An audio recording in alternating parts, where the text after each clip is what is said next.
2007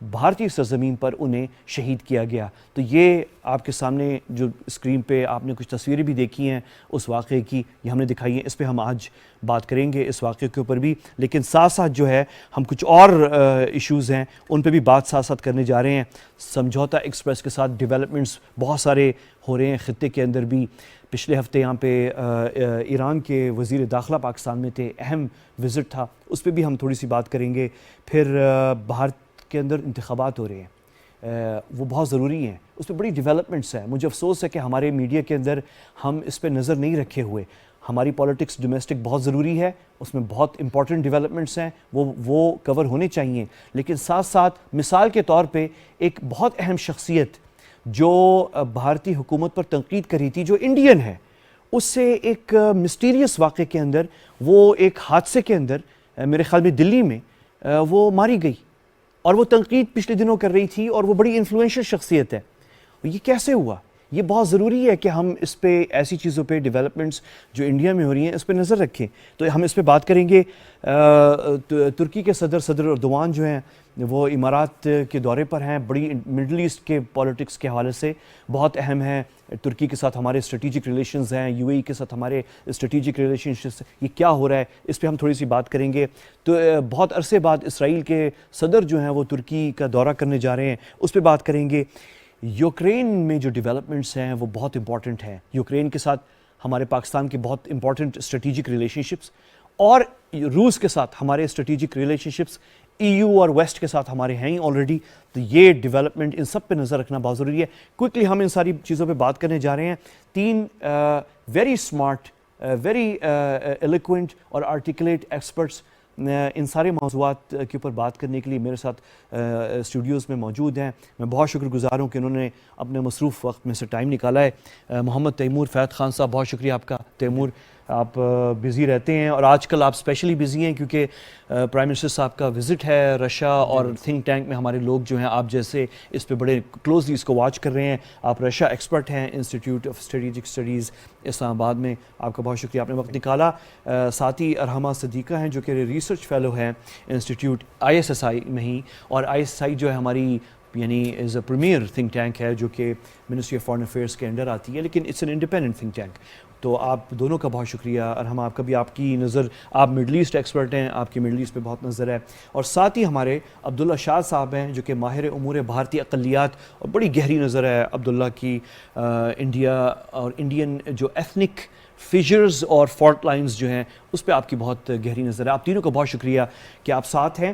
اور very quickly میں mention کر دوں، میں شروع میں انٹروڈکشن میں مینشن کرنا بھول گیا کہ یہ بھی بڑی ڈیولپمنٹ ہے کہ آج بل گیٹس آئے ہوئے ہیں پاکستان. آج اسلام آباد میں بل گیٹس موجود ہیں، اور بل گیٹس کی بڑی ہیوج فین فالوئنگ ہے اوبیسلی پاکستان میں، اور ہی از ویری انفلوئنشل. اور وہ NCOC ہمارا وہ ادارہ جس نے ایک ٹرینڈ سیٹ کیا ہے انٹرنیشنلی، اور بڑا دنیا میں لوگ امپریس ہوئے ہیں جس طریقے سے ہم نے کووڈ کو کنٹرول کیا ہے. ختم تو ابھی کہیں پہ بھی نہیں ہوا، لیکن کنٹرول جس طرح ہم نے کیا اور مینج کیسے کیا ہم نے، تو اس پہ جو ہے وہ خود دیکھنے personally. And this is a huge, ہماری یہ جو تصویر آپ لوگ ناظرین دیکھ رہے ہیں اسکرین پہ، یہ ایک بہت بڑی ایکنالجمنٹ ہے پاکستان کی گورنمنٹ نے جس طریقے سے مینج کیا. ہمارے تمام ایکسپرٹس یعنی گورنمنٹ لیول کے اوپر حکومت پاکستان، پھر وہ جو ایکسپرٹس ہیں میڈیکل فیلڈ کے ایکسپرٹس، پوری ہیلتھ کیئر ہماری جو سسٹم ہے ہمارا، جس طرح مینج کیا گیا ڈوزیج اور ویکسینز اور یہ سارا سب کچھ، تو اس کی یہ ایکنالجمنٹ ہے کہ بل گیٹس اور بل گیٹس فاؤنڈیشن کے سینئر آفیشل ساتھ ان کے ہیں، وہ ان کا پاکستان آنا اور خود بریفنگ لینا اس کے اوپر بیسکلی عکاسی اس بات کی کرتا ہے کہ یہ ریکگنیشن ہے. اور بل گیٹس تو فارموسٹ پرائیویٹ ادارہ ہے دنیا کا جو ویکسینز کے حوالے سے کام کر رہا ہے. سو ہیوج ایکنالجمنٹ میرے خیال میں یہ ہمیں، جہاں اتنی ساری تنقید ہوتی ہے اور وہ بجائے تنقید ہونی چاہیے، گورنمنٹ کے بہت ساری ایشوز پہ ہونی چاہیے، لیکن جہاں جو ہمارا اچھا کام ہے، کیونکہ یہ کریڈٹ پورے پاکستان کو ہے، تمام پاکستانیوں کے، تو یہ ہمیں دینا چاہیے یہ کریڈٹ جو ہے. تو یہ ساری چیزیں ہیں، اس پہ ہم شروع کرتے ہیں بات کرنا. اور تیمور اور ارحمہ، ہم اس باقی چیزوں پہ آتے ہیں، لیکن کیونکہ یہ جو یہ سمجھوتا ایکسپریس جو ہے یہ بہت امپورٹنٹ ہے. ویری کوئکلی عبداللہ، جسٹ ہمارے ناظرین کے انفارمیشن کے لیے، 15 سال گزر گئے ہیں، وہ لوگ جو ملوث تھے اس واقعے کے اندر وہ کہاں ہیں اس وقت؟ السلام علیکم. بسم اللہ. الرحمن الرحیم. اصل میں جو 2007 میں یہ واقعہ وقوع پذیر ہوا جس کے اندر جو سرکاری اعداد و شمار کے مطابق 68 لوگ اپنی جان کی بازی ہار گئے، جبکہ غیر سرکاری اعداد و شمار کے مطابق 80 سے زیادہ لوگ اس کے اندر مارے گئے تھے. اس کے جو زیادہ تر پاکستانی تھے، تقریباً تمام پاکستانی تھے. اور اس کے اندر یہ ہوا کہ اس کا کچھ ٹرائلز ہوتے رہے. اس کا جو سوامی اسیمانند اس کا جو مین مرکزی کردار تھا، اس کا ایک بھارتی میگزین ہے کارما، اس کی صحافی لینا گیتا رگھوناتھ، انہوں نے اس کا انٹرویو بھی کیا جس کے اندر انہوں نے کہا، خود یہ ریکارڈ کے اوپر ہے، انہوں نے کہا کہ ان کی آر ایس ایس کے چیف موہن بھاگوت سے ملاقات ہوئی تھی جس کے اندر میجر اپادھیا جو اس کے مرکزی ملزمان میں سے، کرنل پروہت، سادھوی پرگیا ٹھاکر، سندیپ ڈانگے اور سنیل جوشی، یہ لوگ اس کے اندر موجود تھے. اور اس کے اندر کہا گیا تھا کہ سوامی اسیمانند چونکہ اپنے علاقے کے اندر بہت وقت سے عیسائیوں کو اور کمزور مسلمانوں کو زبردستی ہندو بنانے کا کام کر رہے تھے. یہ ایک آر ایس ایس کی کیمپین ہے جسے گھر واپسی کا نام دیا جاتا ہے. ٹھیک ہے، اس کے اندر یہ انہوں نے پلان کیا کہ ایک بڑے لیول پہ اب جو پاکستانی ہیں انہیں سبق سکھانے کی کوشش کی جائے، جس کے اوپر یہ سارا پلان. لیکن اس وقت میں بتانا بھول گیا ایک چیز عبداللہ، کہ اس وقت جو ہے جب یہ واقعہ ہوا، دو بڑی اہم پوائنٹس ہیں اور اس پہ آپ تھوڑا سا بات کریں. ایک یہ ہے کہ اس میں ملٹری انٹیلیجنس، آفیشیل ادارہ ملٹری انٹیلیجنس ان کے ڈائریکٹ ملٹری کے انڈر آتا ہے. M I military intelligence Indian army officers, اور یہ جن کا آپ نے ذکر کیا جو شدت پسند تنظیم ہے، انہوں نے کیا. لیکن جب واقعہ ہوا تھا تو اس کے فوراً بعد جو بیانات آئے تھے وہ یہ تھے کہ یہ پاکستان کے انٹیلیجنس اداروں نے کروایا ہے تاکہ بھارت اور پاکستان کے درمیان دوستی اور محبتیں اور وہ قربتیں اس کو روکا جائے. اور یہ بڑا زبردست پروپیگنڈا ہوا تھا اس وقت. اور انفارچونیٹلی اس وقت ہمارے ہاں یہ ایک دم سے وہ ڈس انفارمیشن ہوتی ہے تو ہمارے ہاں پھیلنا شروع ہوا، لیکن بعد میں پھر ثابت ہوا کہ نہیں، ایسا کچھ نہیں تھا.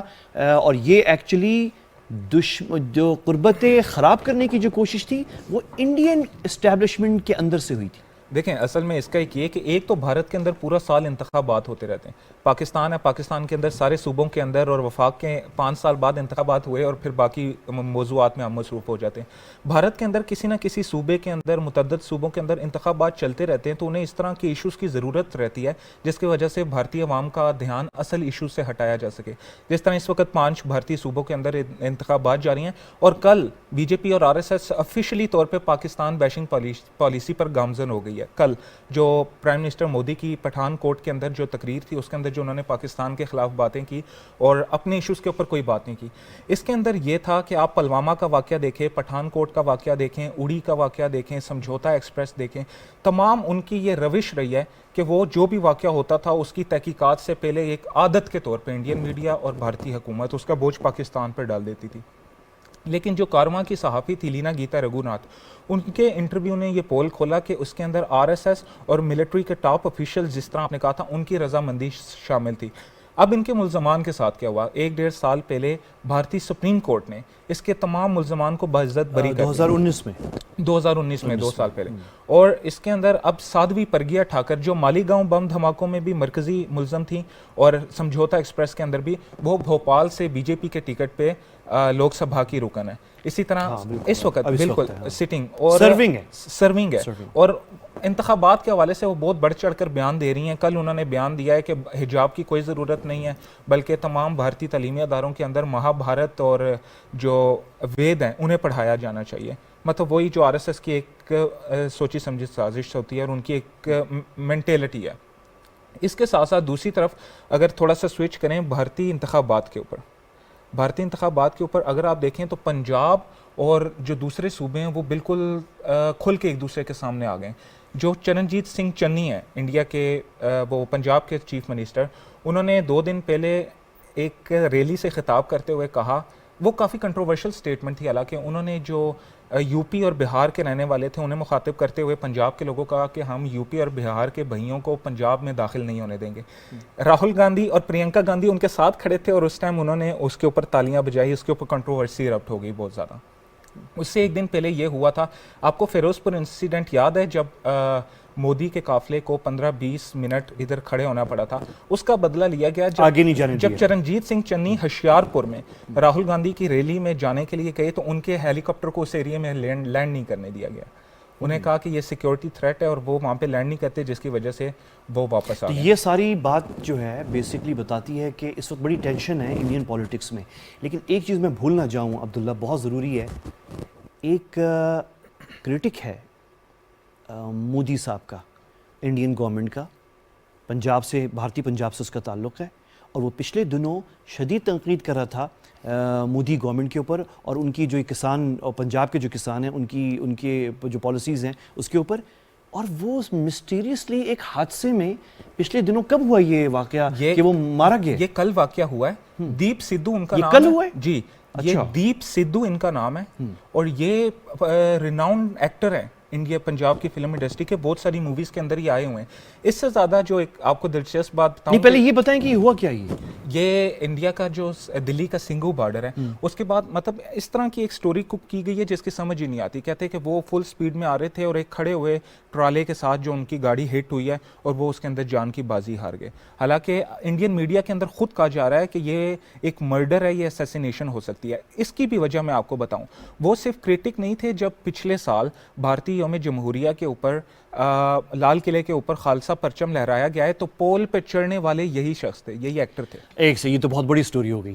یعنی وہ شخص جو پچھلے سال خالصہ کا جھنڈا اس نے لال قلعے پہ لہرایا انڈیا کے ریپبلک ڈے کے اوپر, وہ کل مارا گیا ہے کار ایکسیڈنٹ میں.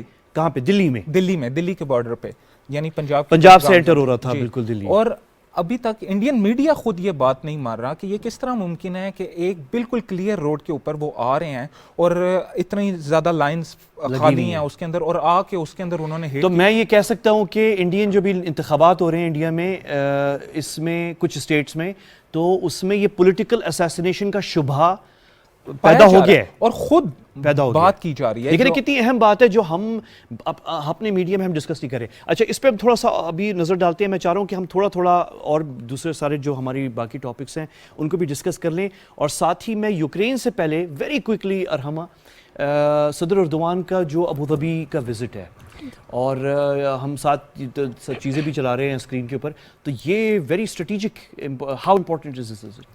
It is very important in the sense that this was the first visit by a Turkish president since 2013.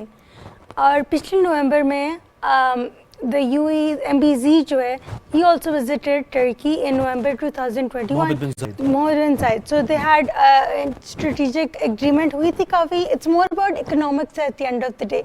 Turkey has realized کہ وہ isolate ہو رہا ہے آہستہ آہستہ. So it is making, even though like abhi hum aage discuss karenge with Israel and Turkey relations, but with UAE it has always been on the opposite side. For example, Syria, Libya. So Turkey and UAE have always supported the other side. ایک بات ویسے میں یہاں پہ کہوں گا ارحمہ کہ یہ جو اپوزٹ سائڈ پہ ترکی اور UAE ہوئے ہیں, یہ ابھی پچھلے اس دور میں ہوئے, یعنی 5-6-7 سال میں. عرب اسپرنگ کے بعد. ادروائز یہ عرب اسپرنگ کے بعد, مینلی ایکچولی ایجپٹ کے بعد, کیونکہ ترکی بہت سپورٹ کر رہے تھے مسلم بردرہڈ کو, اور عرب ورلڈ میں تقریباً مسلم بردرہڈ کو آئسولیٹ کیا گیا ہے, تو اپوزٹ سائڈ پہ. لیکن اس سے پہلے ترکی اور UAE کبھی بھی اپوزٹ سائڈ پہ نہیں تھی, یہ فرسٹ ٹائم ایسا ہوا ہے. اور جیسے آپ نے خود بتایا کہ وہ آپ کنٹینیو کریں. سو سیریا اور لیبیا میں ہم نے دیکھا ہے, اسپیشلی 2011 کے بعد they have been on opposite sides یہ دونوں. But I think Pakistan has been late to the party, but other countries have realized کہ economics is important. At the end of the day, it's paisa. UAE has. اور میں آپ کو یہاں پہ تھوڑا سا روک رہا ہوں, بس آپ کی مائک ایکچولی تھوڑی سی انٹرپٹ کر رہی ہے, اس کو وہ ایکچولی اس پہ ہل جاتا ہے نا, ایسے آپ کر لیں. اور ساتھ ہی میں آپ سے یہ پوچھوں کہ ارحمہ کہ یہ جو ہے, اچھا یہ بڑا تھوڑا سا یہ بتائیں کہ صدر اردوان جو ہیں انہوں نے اپنی اسٹریٹجی چینج کر دی ہے. یہ 3 جگہوں پہ بہت ان کی چینج اسٹریٹجی نظر آ رہی ہے. جی جی. ون از UAE, جی. سیکنڈ از اسرائیل, یا تھرڈ از فرانس, اور آلسو EU. ایک ہی بات ہے, فرانس EU. تو تینوں جگہ پہ بالکل آپ کے 180 ڈگریز, آلموسٹ 180 ڈگریز چینج ہو گیا. اس کا بتائیں. سو انٹرسٹنگلی ٹرکی جو تھا it was against the Abraham accords جو اسرائیل اور UAE نے سائن کیے تھے. It was the most vocal country which was against یہ سارا کچھ. But Turkey in the last year alone, Turkish lira has fallen 50% almost. So economically, Turkey has to, make outward economic approachments to other countries. And countries like Israel, for example, have shown interest. UAE and Israel both have shown interest کہ Turkish defense equipment ہم خریدنا چاہتے ہیں. Also, جو Turkey ہے, it wants to be a channel between to export Israel gas into Europe. So that is, again, it's all about economics at the end of the day. For Dubai, it has 9 years or 8 years now to implement its Abu Dhabi Strategic Vision 2030. So it has to do that. COVID-19 جس پہ آپ نے بڑا research کیا ہوا ہے, اور COVID-19 کی وجہ سے ابو ظہبی کو بہت فرق پڑا تھا, بہت زیادہ. ابھی تک Abu Dhabi has not recovered fully from that. So that is why کوئی بھی ریکور نہیں ہوا ہے ویسے, لیکن دبئی تو ہوا ہی نہیں ہے بالکل. So Dubai has been trying to now reapproach with countries like Turkey. Israel کے ساتھ آلریڈی 2019 میں کیا تھا, it is making outward movements. And India for example Quad 2.0 ہوا تھا, UAE, Israel, India and the UAE. And UAE has said it will invest in Indian occupied Kashmir as well, in infrastructure. It's all about economics. جو کہ اب وہ تھوڑا سا پیچھے ہٹے ہیں اس سے, اس چیز سے تھوڑا سا ہٹے ہیں because of legal issues also. Exactly, political issues. But again, it's all about economics. So UAE wants an outward investment somewhere and Turkey is willing to do that. اور ترکی کے لیے UAE نے کوئی $10 billion کا فنڈ کی بات ہو رہی ہے اکانومی میں, انویسٹمنٹس, یعنی مختلف پورٹ فولیوز ہیں. بس ٹرکی کے پاس ایک ینگ پاپولیشن ہے, بہت زیادہ انمپلائڈ پاپولیشن ہے. So for Turkey it is one way in which so through various projects ابھی ان کا economic comprehensive strategic plan implement ہوگا ہوپ فلی سون. 13 ایگریمنٹس ابھی اس وزٹ پہ سائن ہوئی ہیں جو اردوگان کی ہیں UAE. And so Turkey wants unemployment sort of measures out through these projects with UAE now. بالکل. اچھا, اور بہت سے لوگوں کو ویسے یہ نہیں پتا کہ ایکچولی ترکی کی اکانومی جو پچھلے 15 سے بلکہ 25 سال تقریباً, یعنی میں 95 سے لوں گا, 96 سے, ترکی کی اکانومی میں بہت بڑا چنک جو بوسٹ ٹورزم کا اور ریل اسٹیٹ کا اور ان کے میڈیا پروڈکٹس کا, ٹی وی ڈرامے جو ترکی کے ہیں, ایکچولی وہ سارا جو ان کی جو بوسٹ ہوئی تھی وہ ایکچولی مڈل ایسٹ مارکیٹ سے ہوئی ہے. اور 95-96 میں جو پہلی ایکسپورٹس تھیں انٹرٹینمنٹ ترکی کی, وہ ایکچولی عربک ڈبڈ, کیونکہ 300 ملین کی مارکیٹ ہے یہ جو مڈل ایسٹ کی ہے, 300 ملین, تو انہوں نے بڑا فائدہ اٹھایا. انہی کو کاپی کرتے ہوئے انڈینز نے انٹری ماری پھر مڈل ایسٹ مارکیٹ میں, اور انہوں نے پھر مفت کے اندر Indian ministry of foreign affairs اور جو ایمبیسیز ہیں انڈیا کی مڈل ایسٹ میں, انہوں نے فری میں ممبئی میں ڈب کی عربی میں, ممبئی اسٹوڈیوز اور دبئی اسٹوڈیوز, اور مفت میں جو پرائیویٹ چینلز ہیں, سیٹلائٹ چینلز مڈل ایسٹ کے اندر اور ہنڈریڈز میں ہیں, ان کو فری عربک ڈبڈ انڈین ڈرامے اور انڈین فلمیں دیں تاکہ وہ چلنا شروع ہوں اور پھر وہ ایک بزنس شروع ہو جائے, جو کہ ہوا. یہ انڈیا نے کاپی کیا تھا ایکچولی ترکی کو, ترکی نے یہ سٹارٹ کیا تھا, اور ترکی کو بے تحاشا فائدہ ہوا ڈرامے سیل کرنے کا مڈل ایسٹ میں. اور ہمارے ہاں تو یہ ترکی ڈرامہ, مطلب ڈرامے تو میں نہیں کہوں گا ایک ڈرامہ یا 2 ڈرامے آئے ہیں, لیکن مڈل ایسٹ میں 1995 سے شروع ہو گئے تھے اور ہٹ ہوئے ہیں. لیکن وہاں پہ جو ہٹ ہوئے ہیں ڈرامے, وہ ڈرامے ہمارے یہاں نہیں چل سکتے. ہمارے یہاں جو ہیں وہ ذرا تھوڑے سے مذہبی نوعیت کے ڈرامے ہیں. مڈل ایسٹ میں جو ڈرامے ہیں وہ ماڈرن ڈرامے اور جو ہے جیسے ہوتے ہیں آج کل کے ڈرامے, تو وہ زیادہ وہ چلے ہیں. اس پر ہم تھوڑا سا اور بات کرتے ہیں, اور ویری کوئکلی ایک اور جو ہمارے لیے پاکستان کے حوالے سے بہت سے لوگ ناظرین میں سے, اور مجھے 1-2 ہم نے سوشل میڈیا پہ میں نے دیکھا لوگ پوچھ رہے تھے تو ہمارا کیا انٹرسٹ ہے یوکرین میں, سو وٹ, ٹھیک ہے وہ ہو لڑائی وہاں پہ, لیکن بہت سے لوگوں کو نہیں پتا کہ ایکچولی ہمارے یوکرین کے ساتھ بڑے کلوز ریلیشن شپ ہے, ایسا نہیں ہے تھے؟ بالکل سر, جہاں تک ہمارے تعلقات یوکرین کے ساتھ ہیں وہ زیادہ تر military to military cooperation and military technical cooperation کے سیکٹرز میں ہے, جس میں یوکرینین جو ملٹری انڈسٹریل کمپلیکس ہے اس کے ساتھ پاکستان کی جو افواج ہیں ان کا بڑا کلوز ریلیشن شپ رہا ہے. اور اس کی وجہ یہ ہے کہ وہ بہت ایڈوانسڈ ہیں. ایڈوانس کے علاوہ سر جو بیسیکلی پاکستان کے پاس جو لمیٹڈ ریسورسز ہیں اس کے اندر رہتے ہوئے, ان لمیٹڈ ریسورسز کے اندر رہتے ہوئے اپنی ملٹری پروکیورمنٹس کو مینیج کرنے کے لیے یوکرین کا ملٹری انڈسٹریل کمپلیکس اور وہ ویسٹرن اورینٹڈ ہے, وہ مکس ہے sir. It is western oriented plus it is Russian oriented as well, because most of their military industrial complex was built upon the Russian foundation جو کہ Soviet era کے اندر وہاں پہ بلڈ ہوئے تھے. پھر اس کے علاوہ میں اس چیز کا بھی ایک امپورٹنٹ پوائنٹ ریز کرنا چاہوں گا کہ سن 2014 تک رشیا نے پاکستان کے اوپر یونیلیٹرل آرمز امبارگو لگایا ہوا تھا، جس کی وجہ سے ہم رشین اکوپمنٹ یا رشین آرمز خرید نہیں سکتے تھے، لیکن کافی ساری اس طرح کی چیزیں ہیں، جس طرح ہمارے الخالد ٹینک ہیں، ہمارے پاس باقی جو AR کنونشنل ویپنری ہے وہ روسی ساخت کی تھی، تو اس کی ٹیوننگ کے لیے، اس کی اپ گریڈیشن کے لیے یا اس کی ریفربشنگ کے لیے ہمیں رشین اکوپمنٹ اور رشین مواد کی ضرورت تو یہ تھی۔ بہت ضروری تھا۔ اچھا میں بہت کوئکلی ضروری اب آ جاتے ہیں ہم اس پہ جو کانفلکٹ ہے ابھی جو ہے، ابھی لیٹسٹ کیا سچویشن ہے یوکرین بارڈر پہ جو ہے؟ بارڈر کے اوپر جو سچویشن ہے اس کا temperature as compare to few weeks پہلے اس کی بنسبت کافی لوور ہوتا ہوا نظر آ رہا ہے، کیونکہ کانفیڈنس بلڈنگ میجرز تو میں ان کو نہیں کہوں گا، لیکن ڈی اسکلیٹری میجرز جو ہیں وہ دونوں سائڈ سے لیے گئے ہیں، یا ایٹ لیسٹ ان کا ذکر کیا گیا ہے، اور اسپیشلی جو تھا ہے اس پورے کرائسس کے دوران وہ ہمیں نظر آتا ہے چانسلر اولاف شولز جو جرمنی کے چانسلر ہیں، ان کا جو ماسکو کا وزٹ تھا وہ بڑا اہمیت کا حامل ہے اس حوالے سے۔ جرمنی چونکہ یورپ کی سب سے بڑی معیشت ہے اور ایک بہت ہی اسٹرانگ بارگیننگ چپس رکھتے ہیں اپنے پاس پوزیس کرتے ہیں۔ اچھا ویسے تیمور میں ایکسپیکٹ نہیں کر رہا تھا کہ جرمن فارن منسٹر جو ہیں وہ جو پریس بریفنگ ہوئی بعد میں، تو اس میں جو انہوں نے بڑے سخت یعنی بات کی، ایک وارننگ بھی ایک طرح سے دی رشیا کو، اور میں ایکسپیکٹ نہیں کر رہا تھا کیونکہ ان کے ہاں تو وہ نورڈ سٹریم پائپ لائن پہ روس اور جرمنی کی تو بڑی کوآپریشن بالکل ہے، لیکن سر آپ سرپرائز ہوئے تھے؟ میں باڈی لینگویج سے بڑا سرپرائز ہوا تھا جب دونوں ہیڈز آف اسٹیٹ یا لیڈرز جو تھے وہ جب آپس میں پریسر دے رہے تھے، میں ان کی باڈی لینگویج سے بڑا متاثر ہوا، کیونکہ وہ بڑی انکریجنگ تھی ایز کمپیئر ٹو جو پریزیڈنٹ ایمینوئل ماکرون اور پریزیڈنٹ پوٹن کی پریسر میں جو مجھے نظر آئی۔ اس میں ایمینوئل ماکرون کو ٹوٹل ایک آئسولیشن یا اگنورنس کا سامنا کرنا پڑا پریزیڈنٹ پوٹن کی طرف سے، but president Putin was very much receptive towards chancellor Olaf, because he realized کہ اس سے پہلے چانسلر اولاف امریکہ سے ہو کر آئے تھے، اینڈ ہی نیو کہ ان کے پاس آفر کرنے کے لیے بہت کچھ ہوگا، تو سبسٹینٹیو ٹاکس ہوئی ان کے درمیان اس پریسر سے پہلے، جس میں جرمنی نے بڑا ہی ایک ایکولیبریم مینٹین کیا۔ ایک سائڈ پہ وہ اپنے پوائنٹس سے ہٹے بھی نہیں، لیکن دوسری سائڈ پہ انہوں نے ایک ریکنسیلیٹری امیج بھی اپنا پورٹری کیا towards Russia and towards this entire situation.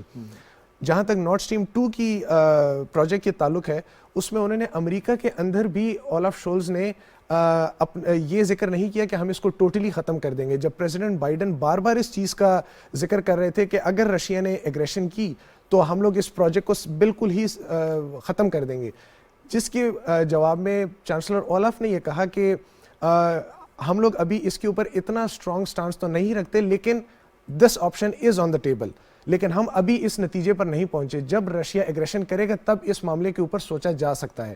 اور جب وہ ماسکو میں بھی تھے تو پریزیڈنٹ پوٹن نے بار بار ان کو یہ باور کرانے کی کوشش کی کہ یہ آپ کی معیشت کے لیے یہ پروجیکٹ بہت ضروری ہے، جس کے اوپر چانسلر اولاف نے کہا کہ بالکل ضروری ہے، لیکن اگر آپ کی طرف سے یوکرین کے خلاف ایگریشن ہوا تو اس کو ختم کرنے میں بھی ہم دیر نہیں لگائیں گے۔ اچھا تیمور میں یہاں پہ رکتا ہوں ایک منٹ کے لیے، ہم ایک وقفہ لیتے ہیں اور وقفے سے ہم واپس آئیں گے، اور کوئکلی میں آپ سے ایک چیز پوچھوں گا اس سے پہلے کہ ہم آگے بڑھیں، کہ آج جو ہے جو ترجمان ہیں وزارت خارجہ کی روس کی، انہوں نے طنز میں یعنی کہ کیونکہ ان کے اوپر بہت بات ہو گئی کہ انویڈ کرنے جا رہے ہیں یوکرین کو، اور وہ بڑے ڈیفینسو ہو گیا تھا رشیا، تو انہوں نے بڑے طریقے سے اور بڑی زبردست سٹائل میں انہوں نے کہا کہ میں ریکویسٹ کرتی ہوں برطانوی اور امریکی میڈیا سے کہ وہ ہمیں ٹائم اسکیجول دے دیں کہ ہم کب انویڈ کرنے جا رہے ہیں، تاکہ ہم اس حساب سے اپنا اسکیجول بنا لیں۔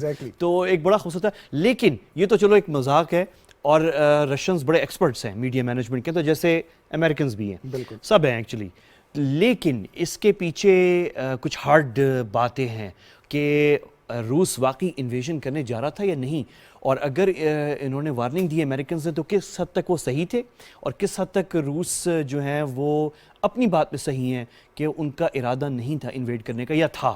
یہ ایک بڑی بحث سوشل میڈیا پہ بھی چل رہی ہے، یہ سوال میں آپ سے پوچھتا ہوں، اس کا جواب میں آپ سے لیتا ہوں اس وقفے کے بعد، اور واپس آئیں گے، اور ہم ابھی ساتھ ہیں، ہم ابھی تھوڑی سی اور بات کرنی ہے کیونکہ ابھی اسرائیل اور ترکی کا رہتا ہے، اس پہ ہم بات کرتے ہیں، اور ترکی اور مصر، اور کیونکہ جو صدر اردوغان اس وقت کر رہے ہیں فرنٹ پہ تو ابھی اسرائیل سے اور امارات سے تعلقات بہتر کر رہے ہیں، لیکن ان کا جو اگلا ہدف ہے وہ ایکچولی مصر اور سعودی سے تعلقات بہتر کرنا ہے، اور پھر ہم انڈیا پہ تو عبداللہ آئیں گے ساتھ واپس۔ یہ چھوٹا سا وقفہ ہے، وقفے کے بعد ملتے ہیں۔